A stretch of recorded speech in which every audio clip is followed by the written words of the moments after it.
আসসালামু আলাইকুম রহমতুল্লাহ। আপনি দেখতে পাচ্ছেন এখানে আমরা একটা মোটর জেটো মোটরকে 3 ফেজ মোটরকে আমরা কনভার্ট করতেছি 220 ভোল্টেজ রূপান্তরিত করতেছে এখানে। তো আমাদের এখানে হাই এক্সপেন্সিভ ইলেকট্রিশিয়ান এই যে দেখতে পাচ্ছেন তিনি রিব্যান্ডিং করতেছে এখানে। এতে এই পাশে একজন রয়েছে, না সবচেয়ে বেশি এক্সপেন্স রয়েছে। ভাই একটু হাসেন তো ভাই, একটু ভাই। হ্যাঁ, গুড।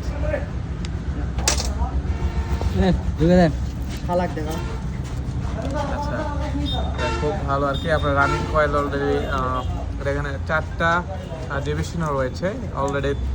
3টা কিন্তু হয়েছে, ফ্রন্ট শেষ, এখন আর একটা রয়েছে।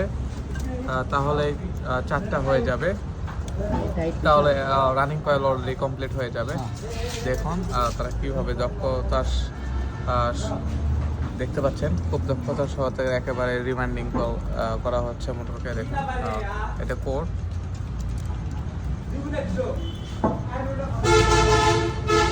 দেখতে পাচ্ছেন পাস করতেছে কিভাবে হাত দিয়ে। অ্যান্ড অনেক বেশি স্পিড হাতের দেখতে পাচ্ছি এখানে। দিতি একেবারে ভরে চলে যাচ্ছে। এখানে কিন্তু আমার কোনো এডিট করা নাই, একেবারে ক্লিয়ার।